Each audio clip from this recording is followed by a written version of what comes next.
ತನುವು ನಿನ್ನದು ಮನವು ನಿನ್ನದು, ತನುವು ನಿನ್ನದು ಮನವು ನಿನ್ನದು, ಎನ್ನ ಜೀವನ ಧನವು ನಿನ್ನದು. ನಾನು ನಿನ್ನವನೆಂಬ ಹೆಮ್ಮೆಯ ಋಣವು ಮಾತ್ರವೇ ನನ್ನದು. ತನು ನಿನ್ನದು ಮನವು ನಿನ್ನದು.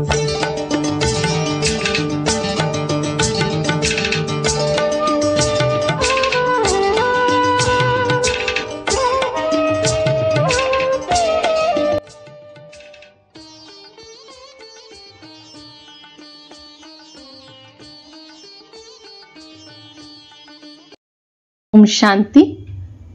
ದಿನಾಂಕ 4/6/2024 ಪ್ರಾತಃ ಮುರಳಿ.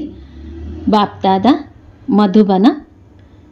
ಮಧುರ ಮಕ್ಕಳೇ, ಈಗ ಈ ಚೀಚಿ ಕೊಳಕು ಪ್ರಪಂಚಕ್ಕೆ ಬೆಂಕಿ ಹತ್ತುಕೊಳ್ಳೋದಿದೆ. ಆದ್ದರಿಂದ ಶರೀರ ಸಹಿತವಾಗಿ ಯಾವುದನ್ನು ನೀವು ನನ್ನದು ನನ್ನದು ಎಂದು ಹೇಳ್ತೀರಿ, ಇದನ್ನು ಮರೆತು ಬಿಡಬೇಕು, ಅದರೊಂದಿಗೆ ಮನಸ್ಸಿಡಬಾರದು. ಶಿವ ಭಗವಾನು ವಾಚ. ಶಿವ ತಂದೆ ತನ್ನ ಮಕ್ಕಳು ಆತ್ಮಗಳೊಂದಿಗೆ ಮಾತನಾಡ್ತಿದ್ದಾರೆ. ಆತ್ಮವೇ ಕೇಳ್ತದೆ, ತಮ್ಮನ್ನು ಆತ್ಮವೆಂದು ನಿಶ್ಚಯ ಮಾಡಬೇಕಾಗಿದೆ. ನಿಶ್ಚಯ ಮಾಡಿಕೊಂಡು ನಂತರ ಬೇಹದ್ದಿನ ತಂದೆ ಎಲ್ಲರನ್ನೂ ಕರೆದುಕೊಂಡು ಹೋಗೋದಕ್ಕಾಗಿ ಬಂದಿದ್ದಾರೆಂದು ತಿಳಿಸಬೇಕಾಗಿದೆ. ದುಃಖದ ಬಂಧನದಿಂದ ಬಿಡಿಸಿ ಸುಖದ ಸಂಬಂಧದಲ್ಲಿ ಕರೆದುಕೊಂಡು ಹೋಗ್ತಾರೆ. ಸಂಬಂಧ ಸುಖವೆಂದು, ಬಂಧನ ದುಃಖವೆಂದು ಹೇಳಲಾಗ್ತದೆ. ಈಗ ಇಲ್ಲಿ ಯಾರದ್ದೇ ನಾಮ ರೂಪ ಮುಂತಾದವುದರಲ್ಲಿ ಮನಸ್ಸಿಡಬಾರದು. ತಮ್ಮ ಮನೆಗೆ ಹೋಗುವುದಕ್ಕೆ ತಯಾರಿ ಮಾಡಿಕೊಳ್ಳಬೇಕಾಗಿದೆ. ಎಲ್ಲ ಆತ್ಮಗಳನ್ನು ಕರೆದುಕೊಂಡು ಹೋಗಲು ಬೇಹದ್ದಿನ ತಂದೆ ಬಂದಿದ್ದಾರೆ. ಆದ್ದರಿಂದ ಇಲ್ಲಿ ಯಾವುದರೊಂದಿಗೂ ಮನಸ್ಸಿಡಬಾರದು. ಇದೆಲ್ಲವೂ ಕೊಳಕು ಬಂಧನವಾಗಿದೆ. ನೀವು ತಿಳಿದುಕೊಂಡಿದ್ದೀರಿ, ನಾವೀಗ ಪವಿತ್ರರಾಗ್ತೇವೆ, ಆದರೆ ನಮ್ಮ ಶರೀರ ಯಾವುದೇ ಕೊಳಕು ವಿಚಾರಗಳಿಂದ ಮುಟ್ಟಬಾರದು. ಆ ವಿಚಾರಗಳೇ ಹೊರಟು ಹೋಗ್ತವೆ. ಪವಿತ್ರರಾಗದ ವಿನಃ ಹಿಂತಿರುಗಿ ಮನೆಗೆ ಹೋಗಲು ಸಾಧ್ಯವಿಲ್ಲ. ನಂತರ ಒಂದು ವೇಳೆ ಸುಧಾರಣೆ ಆಗಲಿಲ್ಲವೆಂದರೆ ಶಿಕ್ಷೆಯನ್ನು ಅನುಭವಿಸಬೇಕು. ಈ ಸಮಯದಲ್ಲಿ ಎಲ್ಲ ಆತ್ಮಗಳು ಅಸುಧಾರಿತರಾದಿರಿ. ಶರೀರದ ಜೊತೆ ಕೆಟ್ಟ ಕಾರ್ಯ ಮಾಡ್ತಾರೆ. ಕೊಳಕು ದೇಹದಾರಿಗಳ ಜೊತೆ ಮನಸ್ಸು ಸಿಲುಕಿ ಹಾಕಿಕೊಂಡಿದೆ. ಈ ಎಲ್ಲ ಕೊಳಕು ವಿಚಾರಗಳನ್ನು ಬಿಟ್ಟು ಬಿಡಿ ಎಂದು ತಂದೆ ಬಂದು ತಿಳಿಸ್ತಿದ್ದಾರೆ. ಆತ್ಮ ಶರೀರದಿಂದ ಬೇರೆಯಾಗಿ ಮನೆಗೆ ಹೋಗಬೇಕಾಗಿದೆ. ಇದು ಬಹಳ ಕೊಳಕು ಪ್ರಪಂಚವಾಗಿದೆ. ಇದರಲ್ಲಿ ನಾವು ಇರಬಾರದಾಗಿದೆ. ಯಾರನ್ನೂ ನೋಡಲು ಮನಸ್ಸಾಗುವುದಿಲ್ಲ. ಈಗಂತೂ ತಂದೆ ಸ್ವರ್ಗದಲ್ಲಿ ಕರೆದುಕೊಂಡು ಹೋಗಲು ಬಂದಿದ್ದಾರೆ. ತಂದೆ ತಿಳಿಸ್ತಾರೆ, ಮಕ್ಕಳೇ, ತಮ್ಮನ್ನು ಆತ್ಮನೆಂದು ತಿಳಿಯಿರಿ. ಪವಿತ್ರರಾಗಲು ತಂದೆಯ ನೆನಪು ಮಾಡಿ. ಯಾವುದೇ ದೇಹದಾರಿಯ ಜೊತೆ ಮನಸ್ಸಿಡಬಾರದು. ಮಮತ್ವವಂತೂ ಸಂಪೂರ್ಣವಾಗಿ ಅಳಿಸಿ ಹಾಕಬೇಕಾಗಿದೆ. ಸ್ತ್ರೀ ಪುರುಷರಲ್ಲಿ ಬಹಳ ಪ್ರೀತಿ ಇರ್ತದೆ. ಒಬ್ಬರನ್ನು ಬಿಟ್ಟು ಒಬ್ಬರು ಅಗಲೋದೇ ಇಲ್ಲ. ಈಗ ಇದು ಆತ್ಮ ಸಹೋದರ ಸಹೋದರ ಎಂದು ತಿಳಿಯಬೇಕು. ಕೊಳಕು ಆಲೋಚನೆಗಳಿರಬಾರದು. ಈಗ ಇದು ವೇಶ್ಯಾಲಯವಾಗಿದೆ. ವಿಕಾರಗಳ ಕಾರಣವೇ ನೀವು ಆದಿ ಮಧ್ಯಾಂತ್ಯ ದುಃಖ ಪಡೆದಿರಿ. ತಂದೆ ಈಗ ತಿರಸ್ಕಾರ ತರಿಸ್ತಾರೆ. ಈಗ ನೀವು ಹೋಗೋದಕ್ಕಾಗಿ ಸ್ಟೀಮರ್ನಲ್ಲಿ ಕುಳಿತಿದ್ದೀರಿ. ಈಗ ನಾವು ತಂದೆಯ ಬಳಿ ಹೋಗುತ್ತಿದ್ದೇವೆಂದು ಆತ್ಮವೇ ತಿಳಿದಿದೆ. ಈ ಇಡೀ ಹಳೆಯ ಪ್ರಪಂಚದೊಂದಿಗೆ ವೈರಾಗ್ಯವಿದೆ. ಈ ಚೀಚಿ ಪ್ರಪಂಚ ನರಕ, ವೇಶ್ಯಾಲಯದಲ್ಲಿ ನಾವು ಇರಬಾರದು. ಹೀಗೆ ಯೋಚಿಸಿದ ನಂತರ ಮತ್ತೆ ವಿಕಾರದ ಕೆಟ್ಟ ಸಂಕಲ್ಪಗಳು ಬರುವುದು ಬಹಳ ಕೆಟ್ಟದ್ದಾಗಿದೆ. ಪದವಿಯೂ ಭ್ರಷ್ಟವಾಗ್ತದೆ. ತಂದೆ ತಿಳಿಸ್ತಾರೆ, ನಾನು ನಿಮ್ಮನ್ನು ಸುಂದರ ಪ್ರಪಂಚದಲ್ಲಿ ಸುಖಧಾಮದಲ್ಲಿ ಕರೆದುಕೊಂಡು ಹೋಗಲು ಬಂದಿದ್ದೇನೆ. ನಾನು ನಿಮ್ಮನ್ನು ಈ ವೇಶ್ಯಾಲಯದಿಂದ ತೆಗೆದು ಶಿವಾಲಯಕ್ಕೆ ಕರೆದುಕೊಂಡು ಹೋಗ್ತೇನೆ. ಅಂದ ಮೇಲೆ ಈಗ ಬುದ್ಧಿಯೋಗ ಹೊಸ ಪ್ರಪಂಚದಲ್ಲಿರಬೇಕು. ಎಷ್ಟೊಂದು ಖುಷಿ ಇರಬೇಕು. ಬೇಹದ್ದಿನ ತಂದೆ ನಮಗೆ ಓದಿಸ್ತಾರೆ. ಈ ಬೇಹದ್ದಿನ ಸೃಷ್ಟಿಚಕ್ರ ಹೇಗೆ ಸುತ್ತುತ್ತದೆ ಎಂಬುದಂತೂ ಬುದ್ಧಿಯಲ್ಲಿದೆ. ಸೃಷ್ಟಿಚಕ್ರ ಅರಿತುಕೊಳ್ಳೋದರಿಂದ, ಅರ್ಥಾತ್ ಸ್ವದರ್ಶನ ಚಕ್ರಧಾರಿಗಳಾಗೋದರಿಂದ ನೀವು ಚಕ್ರವರ್ತಿ ರಾಜರಾಗ್ತೀರಿ. ಒಂದು ವೇಳೆ ದೇಹಧಾರಿಗಳೊಂದಿಗೆ ಬುದ್ಧಿಯೋಗವನ್ನಿಟ್ಟರೆ ಪದವಿ ಭ್ರಷ್ಟವಾಗುವುದು. ಯಾವುದೇ ದೇಹದ ಸಂಬಂಧ ನೆನಪಿಗೆ ಬರಬಾರದು. ಇದಂತೂ ದುಃಖದ ಪ್ರಪಂಚವಾಗಿದೆ. ಇದರಲ್ಲಿ ಎಲ್ಲರೂ ದುಃಖ ಕೊಡುವವರೇ ಇದ್ದಾರೆ. ತಂದೆ ಈ ಕೊಳಕು ಪ್ರಪಂಚದಿಂದ ಎಲ್ಲರನ್ನೂ ಕರೆದುಕೊಂಡು ಹೋಗ್ತಾರೆ. ಆದ್ದರಿಂದ ಈಗ ಬುದ್ಧಿಯೋಗ ತಮ್ಮ ಮನೆಯೊಂದಿಗೆ ಜೋಡಿಸಬೇಕು. ಮನುಷ್ಯರು ಮುಕ್ತಿಯಲ್ಲಿ ಹೋಗೋದಕ್ಕಾಗಿ ಭಕ್ತಿ ಮಾಡ್ತಾರೆ. ನೀವು ಸಹ ಹೇಳ್ತೀರಿ, ನಾವಾತ್ಮಗಳು ಇಲ್ಲಿರಬಾರದು, ನಾವು ಈ ಚೀಚಿ ಶರೀರ ಬಿಟ್ಟು ನಮ್ಮ ಮನೆಗೆ ಹೋಗ್ತೇವೆ. ಇದಂತೂ ಹಳೆಯ ಪಾದರಕ್ಷೆಯಾಗಿದೆ. ತಂದೆಯ ನೆನಪು ಮಾಡ್ತಾ ಮಾಡ್ತಾ ಈ ಶರೀರವೂ ಸಹ ಬಿಟ್ಟು ಹೋಗುವುದು. ಅಂತ್ಯಕಾಲದಲ್ಲಿ ತಂದೆ ವಿನಃ ಮತ್ಯಾವುದೇ ವಸ್ತು ನೆನಪಿರಬಾರದು. ಈ ಶರೀರವನ್ನು ಸಹ ಇಲ್ಲಿಯೇ ಬಿಡಬೇಕಾಗಿದೆ. ಶರೀರ ಹೋಯಿತೆಂದರೆ ಎಲ್ಲವೂ ಹೋಯಿತು. ದೇಹ ಸಹಿತ ಏನೆಲ್ಲವೂ ಇದೆಯೋ, ಯಾವುದನ್ನು ನೀವು ನನ್ನದು ನನ್ನದು ಎಂದು ಹೇಳುತ್ತೀರೋ ಇದೆಲ್ಲವನ್ನೂ ಮರೆಯಬೇಕಾಗಿದೆ. ಈ ಚೀಚಿ ಪ್ರಪಂಚಕ್ಕೆ ಬೆಂಕಿ ಬೀಳುವುದಿದೆ. ಆದ್ದರಿಂದ ಈಗ ಇದರೊಂದಿಗೆ ಮನಸ್ಸಿಡಬಾರದು. ಆದ್ದರಿಂದಲೇ ತಂದೆ ತಿಳಿಸಿಕೊಡ್ತಾರೆ, ಮಧುರಾತಿ ಮಧುರ ಮಕ್ಕಳೇ, ನಾನು ನಿಮಗಾಗಿ ಸ್ವರ್ಗಸ್ಥಾಪನೆ ಮಾಡ್ತಿದ್ದೇನೆ. ಅಲ್ಲಿ ನೀವೇ ಹೋಗಿ ಇರ್ತೀರಿ. ಈಗ ನಿಮ್ಮ ಮುಖ ಅದರ ಕಡೆ ಇದೆ. ತಂದೆಯನ್ನು, ಮನೆಯನ್ನು, ಸ್ವರ್ಗವನ್ನು ನೆನಪು ಮಾಡಬೇಕು. ದುಃಖಧಾಮದಿಂದ ತಿರಸ್ಕಾರ ಬರ್ತದೆ. ಈ ಶರೀರಗಳಿಂದಲೂ ತಿರಸ್ಕಾರ ಬರ್ತದೆ ಎಂದ ಮೇಲೆ ವಿವಾಹ ಮಾಡಿಕೊಳ್ಳುವ ಅವಶ್ಯಕತೆಯಾದರೂ ಏನಿದೆ? ವಿವಾಹ ಮಾಡಿಕೊಳ್ಳೋದರಿಂದ ಶರೀರದೊಂದಿಗೆ ಮನಸ್ಸು ತೊಡಗುತ್ತದೆ. ತಂದೆ ಹೇಳ್ತಾರೆ, ಈ ಹಳೆಯ ಪಾದರಕ್ಷೆಗಳೊಂದಿಗೆ ಸ್ನೇಹವನ್ನಿಡಬೇಡಿ. ಇದಂತೂ ವೇಶ್ಯಾಲಯವಾಗಿದೆ. ಎಲ್ಲರೂ ಪತಿತರಾಗಿದ್ದಾರೆ. ರಾವಣ ರಾಜ್ಯವಾಗಿದೆ. ಇಲ್ಲಿ ಒಬ್ಬ ತಂದೆಯ ವಿನಃ ಮತ್ಯಾರ ಜೊತೆಯೂ ಮನಸ್ಸಿಡಬಾರದು. ತಂದೆ ನೆನಪು ಮಾಡದಿದ್ದರೆ ಜನ್ಮ ಜನ್ಮಾಂತರದ ಪಾಪಗಳು ಪರಿಹಾರವಾಗುವುದಿಲ್ಲ ಮತ್ತು ಶಿಕ್ಷೆಯೂ ಬಹಳ ಕಠಿಣವಾಗ್ತದೆ ಮತ್ತು ಪದವಿಯೂ ಭ್ರಷ್ಟವಾಗ್ತದೆ. ಅಂದ ಮೇಲೆ ಈ ಕಲಿಯುಗಿ ಬಂಧನವನ್ನೇಕೆ ಬಿಡಬಾರದು? ತಂದೆ ಎಲ್ಲರಿಗಾಗಿ ಈ ಬೇಹದ್ದಿನ ಮಾತನ್ನು ತಿಳಿಸ್ತಾರೆ. ಯಾವಾಗ ರಜೋಪ್ರಧಾನ ಸನ್ಯಾಸಿಗಳಿದ್ದರೋ ಆಗ ಪ್ರಪಂಚ ಇಷ್ಟು ಕೊಳಕಾಗಿರಲಿಲ್ಲ. ಸನ್ಯಾಸಿಗಳು ಅರಣ್ಯದಲ್ಲಿ ಇರುತ್ತಿದ್ದರು. ಎಲ್ಲರಿಗೂ ಆಕರ್ಷಣೆಯಾಗುತ್ತಿತ್ತು. ಮನುಷ್ಯರು ಆಹಾರ ಮೊದಲಾದವುಗಳನ್ನು ಅಲ್ಲಿಗೆ ಹೋಗಿ ಕೊಟ್ಟು ಬರುತ್ತಿದ್ದರು. ಸನ್ಯಾಸಿಗಳು ನಿರ್ಭಯರಾಗಿರುತ್ತಿದ್ದರು. ನೀವು ಸಹ ನಿರ್ಭಯರಾಗಬೇಕು. ಇದರಲ್ಲಿ ಬಹಳ ವಿಶಾಲ ಬುದ್ಧಿ ಇರಬೇಕು. ತಂದೆಯ ಬಳಿ ಬರುತ್ತಾರೆಂದರೆ ಮಕ್ಕಳಿಗೆ ಖುಷಿ ಇರ್ತದೆ. ನಾವು ಬೇಹದ್ದಿನ ತಂದೆಯಿಂದ ಸುಖಧಾಮದ ಆಸ್ತಿ ಪಡಿತೇವೆ. ಇಲ್ಲಂತೂ ಎಷ್ಟೊಂದು ದುಃಖವಿದೆ. ಕೆಲವು ಬಹಳ ಕೊಳಕಾದ ರೋಗಗಳು ಬರ್ತವೆ. ತಂದೆಯಂತೂ ಗ್ಯಾರಂಟಿ ಕೊಡ್ತಾರೆ, ಮಕ್ಕಳೇ, ಎಲ್ಲಿ ದುಃಖ, ಅಶಾಂತಿ, ರೋಗದ ಹೆಸರೇ ಇರೋದಿಲ್ಲವೋ ಅಲ್ಲಿಗೆ ನಿಮ್ಮನ್ನು ಕರೆದುಕೊಂಡು ಹೋಗ್ತೇನೆ. ಅರ್ಧಕಲ್ಪಕ್ಕೆ ನಿಮ್ಮನ್ನು ಆರೋಗ್ಯವಂತರನ್ನಾಗಿ ತಂದೆ ಮಾಡ್ತಾರೆ ಅಂದಾಗ ಇಲ್ಲಿ ಯಾರಲ್ಲಾದರೂ ಪ್ರೀತಿಯನ್ನಿಟ್ಟರೆ ಬಹಳ ಶಿಕ್ಷೆ ಅನುಭವಿಸಬೇಕಾಗುತ್ತದೆ. ನೀವು ಇದನ್ನು ತಿಳಿಸಬಹುದು. ಅವರು 3 ನಿಮಿಷ ಸೈಲೆನ್ಸ್ ಎಂದು ಹೇಳ್ತಾರೆ. ಅದಕ್ಕೆ ನೀವು ತಿಳಿಸಿ, ಕೇವಲ ಸೈಲೆನ್ಸ್ನಿಂದ ಏನಾಗ್ತದೆ? ಇಲ್ಲಂತೂ ತಂದೆಯ ನೆನಪು ಮಾಡಬೇಕು. ಇದರಿಂದಲೇ ವಿಕರ್ಮಗಳು ವಿನಾಶವಾಗ್ತವೆ. ಶಾಂತಿಯ ವರದಾನ ಕೊಡುವವರು ತಂದೆಯಾಗಿದ್ದಾರೆ. ಅವರನ್ನು ನೆನಪು ಮಾಡದಿದ್ದರೆ ಶಾಂತಿ ಹೇಗೆ ಸಿಗುವುದು? ಅವರನ್ನು ನೆನಪು ಮಾಡಿದಾಗಲೇ ಆಸ್ತಿ ಸಿಗುವುದು. ಶಿಕ್ಷಕರಿಗೂ ಸಹ ಬಹಳ ಪಾಠ ಓದಿಸಬೇಕು.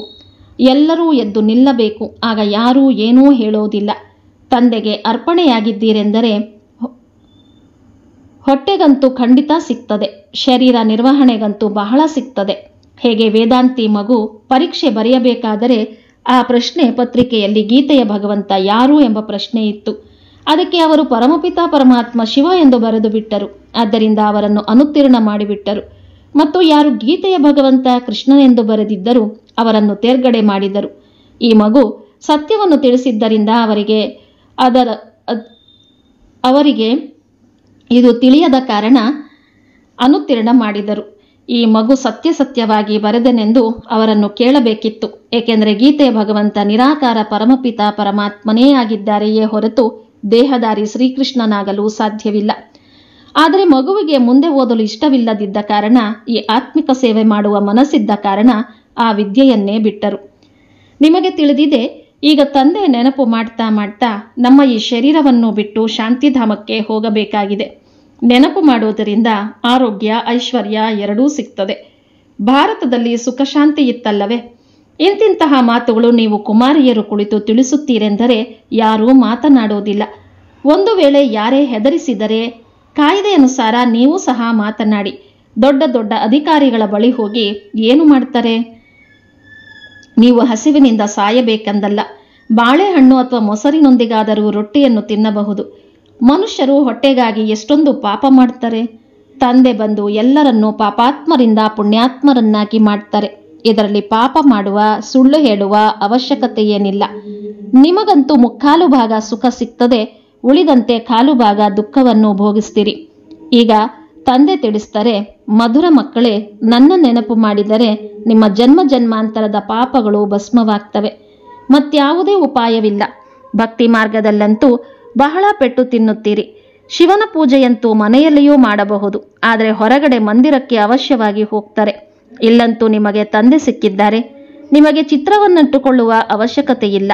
ನೀವು ತಂದೆಯನ್ನು ತಿಳಿದುಕೊಂಡಿದ್ದೀರಿ. ಅವರು ನಮ್ಮ ಬೇಹದ್ದಿನ ತಂದೆಯಾಗಿದ್ದಾರೆ. ಮಕ್ಕಳಿಗೆ ಸ್ವರ್ಗದ ರಾಜ್ಯಭಾಗ್ಯದ ಆಸ್ತಿ ಕೊಡುತ್ತಿದ್ದಾರೆ. ನೀವು ತಂದೆಯಿಂದ ಆಸ್ತಿಯನ್ನು ಪಡೆಯಲು ಬಂದಿದ್ದೀರಿ ಅಂದ ಮೇಲೆ ಇಲ್ಲಿ ಯಾವುದೇ ಶಾಸ್ತ್ರಗಳನ್ನು ಓದುವ ಮಾತಿಲ್ಲ. ಕೇವಲ ತಂದೆಯ ನೆನಪು ಮಾಡಬೇಕಾಗಿದೆ. ಬಾಬಾ, ನಾವೀಗ ಬಂದೆವೆಂದರೆ ಬಂದೆವು. ನೀವು ಮನೆಯನ್ನು ಬಿಟ್ಟು ಎಷ್ಟು ಸಮಯವಾಯಿತು? ಸುಖಧಾಮವನ್ನು ಬಿಟ್ಟು 63 ಜನ್ಮಗಳಾಯಿತು. ಈಗ ತಂದೆ ಹೇಳ್ತಾರೆ, ಈಗ ಶಾಂತಿಧಾಮ ಸುಖಧಾಮಕ್ಕೆ ನಡೆಯಿರಿ. ಈ ದುಃಖಧಾಮವನ್ನು ಮರೆತು ಹೋಗಿ ಶಾಂತಿಧಾಮ ಸುಖಧಾಮವನ್ನು ನೆನಪು ಮಾಡಿ. ಮತ್ಯಾವುದೇ ಕಷ್ಟದ ಮಾತಿಲ್ಲ. ಶಿವಬಾಬಾನಿಗೆ ಯಾವುದೇ ಶಾಸ್ತ್ರ ಮೊದಲಾದವುಗಳನ್ನು ಓದುವ ಅವಶ್ಯಕತೆ ಇಲ್ಲ. ಈ ಬ್ರಹ್ಮ ಓದಿದ್ದಾರೆ. ನಿಮಗಂತೂ ಈ ಶಿವಬಾಬಾ ಓದಿಸ್ತಾರೆ. ಈ ಬ್ರಹ್ಮರವರು ಸಹ ಓದಿಸಬಹುದು. ಆದರೆ ನೀವು ಸದಾ ಶಿವ ತಂದೆಯೇ ಓದಿಸ್ತಾರೆಂದು ತಿಳಿಯಿರಿ. ಅವರನ್ನು ನೆನಪು ಮಾಡೋದರಿಂದ ವಿಕರ್ಮ ವಿನಾಶವಾಗ್ತದೆ. ಮಧ್ಯದಲ್ಲಿ ಇವರೂ ಇದ್ದಾರೆ. ಈಗ ತಂದೆ ತಿಳಿಸ್ತಾರೆ, ಮಕ್ಕಳೇ, ಸಮಯ ಕಡಿಮೆ ಇದೆ, ಹೆಚ್ಚೂ ಇಲ್ಲ. ಅದೃಷ್ಟದಲ್ಲಿ ಏನಿದ್ದರೆ ಅದು ಸಿಗುತ್ತದೆ ಎಂಬ ವಿಚಾರ ಮಾಡಬೇಡಿ. ಶಾಲೆಯಲ್ಲಿ ವಿದ್ಯಾಭ್ಯಾಸದ ಪುರುಷಾರ್ಥ ಮಾಡುತ್ತಾರಲ್ಲವೇ, ಅವರು ಅದೃಷ್ಟದಲ್ಲಿದ್ದಂತೆ ಆಗುತ್ತದೆ ಎಂದು ತಿಳಿದು ಕುಳಿತು ಬಿಡೋದಿಲ್ಲ. ಹಾಗೆಯೇ ಇಲ್ಲಿ ಒಂದು ವೇಳೆ ಓದದಿದ್ದರೆ ಅಲ್ಲಿ ಜನ್ಮ ಜನ್ಮಾಂತರ ನೌಕರಿ ಚಾಕರಿ ಮಾಡುತ್ತಿರುತ್ತೀರಿ. ರಾಜ್ಯ ಸಿಗೋದಿಲ್ಲ. ಎಲ್ಲ ಮುಗಿದ ನಂತರ ಕೊನೆಯಲ್ಲಿ ಒಮ್ಮೆ ರಾಜನಿಗೆ ಕಿರೀಟವನ್ನಿಟ್ಟುಕೊಳ್ಳಬಹುದು. ಅದು ತ್ರೇತಾದಲ್ಲಿ. ಮೂಲ ಮಾತು ಪವಿತ್ರರನ್ನಾಗಿ ಅನ್ಯರನ್ನೂ ಮಾಡುವುದಾಗಿದೆ. ಸತ್ಯನಾರಾಯಣನ ಸತ್ಯವಾದ ಕಥೆ ತಿಳಿಸುವುದು ಸಹಜವಾಗಿದೆ. ಮೊಟ್ಟ ಮೊದಲು ಎಲ್ಲರಿಗೂ ತಿಳಿಸಿ, ನಿಮಗೆ 2 ತಂದೆಯರಿದ್ದಾರೆ. ಲೌಕಿಕ ತಂದೆಯಿಂದ ಕ್ಷಣಿಕ ಆಸ್ತಿ ಸಿಗ್ತದೆ. ಪಾರಲೌಕಿಕ ತಂದೆಯಿಂದ ಅಪರಿಮಿತವಾದ ಆಸ್ತಿ ಸಿಗುವುದು. ಬೇಹದ್ದಿನ ತಂದೆಯ ನೆನಪು ಮಾಡುವುದರಿಂದ ದೇವತೆಗಳಾಗ್ತೀರಿ. ಆದರೆ ಅದರಲ್ಲಿಯೂ ಶ್ರೇಷ್ಠ ಪದವಿಯನ್ನೇ ಪಡೆಯಬೇಕು.